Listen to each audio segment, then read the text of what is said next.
Welcome to Listen Up. We're doing Proverbs chapter 2. So, Proverbs continuing on in the book. Great book, as I've said before, one of my favorite books. And this is what I found really interesting from chapter 2 today. I should say this. So, Proverbs, like every other book of the Bible, the chapters were added later, the verses were added later. So, there's some breaks in chapters where it doesn't necessarily make the most sense, and there's some where it's like, yeah, that is a really, really good spot for it to stop. So where we were last time, we were talking about kind of the repercussions of not choosing wisdom. In this chapter, we're looking a little bit more at the benefits of choosing wisdom. So these are continuous thoughts. They're not really supposed to be broken up. And this is another thing that's important about Proverbs is that Proverbs was written by Solomon to instruct young men, basically. So in it, there's a lot of imagery. There's a lot of things that are really applicable to both genders, even though it says like this person that's a specific gender. That's not really what it's saying. So it's not like saying all women are bad. It's not saying all men are good. It definitely does not say that. But it does say like this image of wisdom as a woman, and that is intentional because it's supposed to be as appealing as possible. Basically, like if you choose wisdom, you're choosing the best part. So there's also, as we're going to see a lot, that talks about the immoral woman. But really, these are just anybody that's immoral. It doesn't matter who it is, but it has a little bit of like a draw to it based on the audience that he was speaking to. So that being said, here we go into chapter 2. And I'm just going to read this whole chapter and make a couple of comments as we go because it really is one flow and it doesn't make a lot of sense to like cherry pick some of these verses out in this context. So, chapter 2 says, "My son, if you receive my words and treasure my commands within you, so that you incline your ear to wisdom and apply your heart to understanding, yes, if you cry out for discernment and lift up your voice for understanding, if you seek her as silver and search for her as for hidden treasures, then you will understand the fear of the Lord and find the knowledge of God." So there is a promise in wisdom. This is one of the principles of the moral universe, is that if you are diligent to seek out wisdom, you will find it. And it's not too high for you to be able to understand. It's not too deep for you to be able to find. It is available to you, but it does take diligence. And so you need to search for it like you're searching for silver or for gold or for precious treasure. And again, it has that image of like the pursuit, like you would pursue a woman. And, you know, that's, it's, doesn't matter if you're a guy or you're a girl. Like the important thing that it's trying to say is pursue this as the highest thing. Like there's a lot of other things that you can forsake. This is not one of those things that you want to do that with. So then you will understand the fear of the Lord. Again, the fear of the Lord is the beginning of wisdom, the beginning of knowledge, the beginning of understanding. And so if there's anything that you need to master first and nail first, it's understanding who God is and living rightly because of that. So you cannot get away from that if you want to be wise. And if you reject that, you will never be wise because you are going to make a lot of decisions based on a untrue premise of the universe. And it really dramatically changes the way that you think and the way that you value, and therefore, by extension, the way that you act. And wisdom, again, is knowing the right thing and choosing to do the right thing. So the way that you act is essentially the application of your wisdom. It's either false wisdom or it's true wisdom. If it's based in the fear of the Lord, it's probably true wisdom. And if it's based outside of the fear of the Lord, it's probably false wisdom. And you're probably going to fall into one of the categories that it lays out of things not to do. So, and people not to be. Verse 6 says, "For the Lord gives wisdom, and from his mouth come knowledge and understanding." So this is one of the key things about God, is that God loves to give wisdom and he loves to give understanding and knowledge. So if you seek the Lord diligently, you will be found by him. That is a promise. He stores up sound wisdom for the upright. He is a shield to those who walk in uprightness. So he doesn't just give wisdom and knowledge, but he actually offers his protection and benefits. So these are important things to know about God if you want to live rightly and if you want to walk by wisdom. Because again, knowing who God is and living in right relationship with him, living according to that knowledge is the key to wisdom. He guards the paths of justice and preserves the way of his saints. Then you will understand righteousness and justice, equity, and every good path.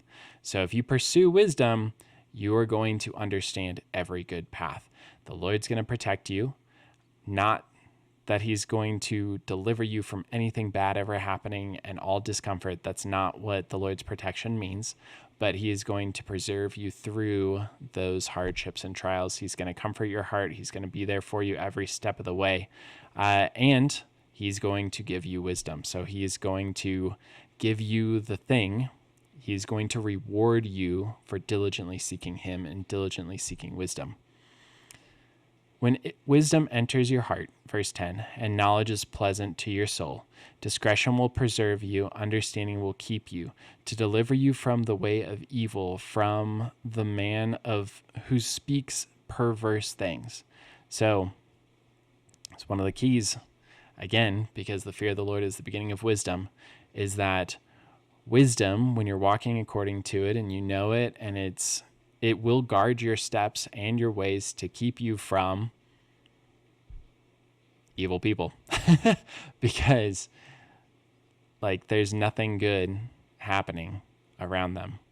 So there's kind of 3 rules of stupid as far as self-defense goes. And I got this from a channel called Active Self-Protection. Really great channel. If you want to understand essentially self-protection. Don't know that I'd recommend it for everybody. Because it does show actual self-defense encounters. So that being said, they have 3 rules of stupid. It's don't be stupid places with stupid people at stupid times. And if you can follow those rules, the chances that anything physically bad, like somebody attacks you, is going to happen to you is incredibly low. So wisdom is to avoid stupid people at stupid places, at stupid times. And so wisdom will physically keep your life safer for sure. Verse 13 says, from those who leave the paths of uprightness to walk in the ways of darkness, who rejoice in doing evil and delight in the perversity of the wicked. These are not people that you want to hang out with. They may sound really appealing. They may, have great plans. They may have great things to say. They may really puff up your ego. They may promise you all kinds of stuff. But do you really want to be with somebody who is walking in the paths of darkness and rejoices in doing evil? No. Like begets like. If you're around those people, you're going to become like those people. And I don't know anybody that from the time that they are deciding what they want to be in life, it's you know what? I want to be evil. And I want to do things that are evil, and I want to pursue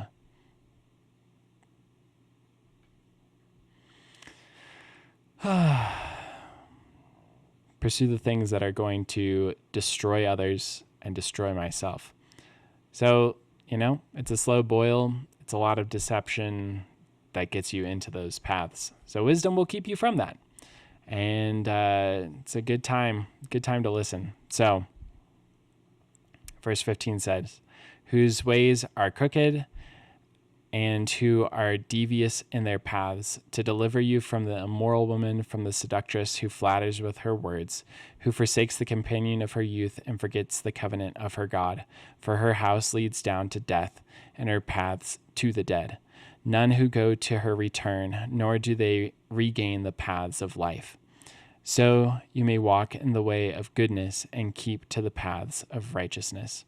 And this is a big character in the book of Proverbs, is the person who is what's the right word? I mean, somebody who is, I don't know, like leads to addictions is maybe like the most general way to paint this person. So somebody who entices you into destructive addictions, somebody who entices you into the thing that feels good, even though it's going to destroy you. And so one of the big ways that manifests is unhealthy sexual relationships. And somebody particularly that is essentially cheating on their significant other and with you, or they want to cheat on that other person with you. And, you know, the thing about sexual relationships is that they are good in their proper context, and they are designed to be life-giving. They're designed to be really fruitful and fulfilling, and it is very easy to take those drives and twist them into really unhealthy, perverted, messed up relationships. And those relationships are some of the most destructive relationships that you can ever engage in your life.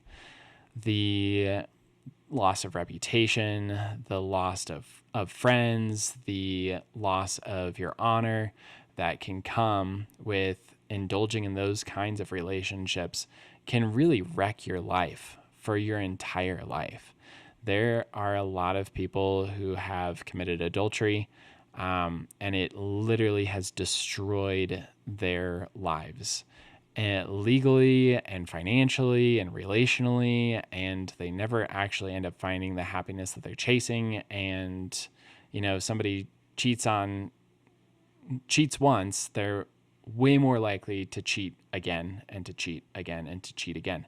So these are not the people that we want to be.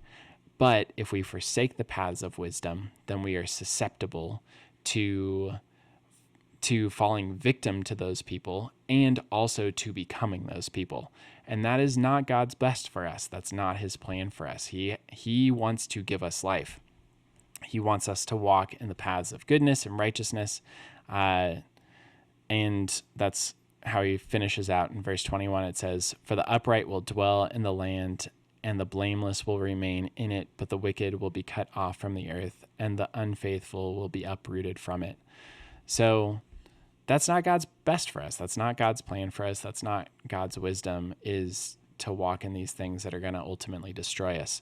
He has a great way for us, and he wants us to live in safety and to be blameless, and he wants us to reap the good fruit of wisdom. So this is, again, the opening appeal from Solomon, who was one of the wisest people that's ever lived, of trying to convince us to dig in and walk the path that leads to wisdom. Again, there's no such thing as a get wisdom quick scheme.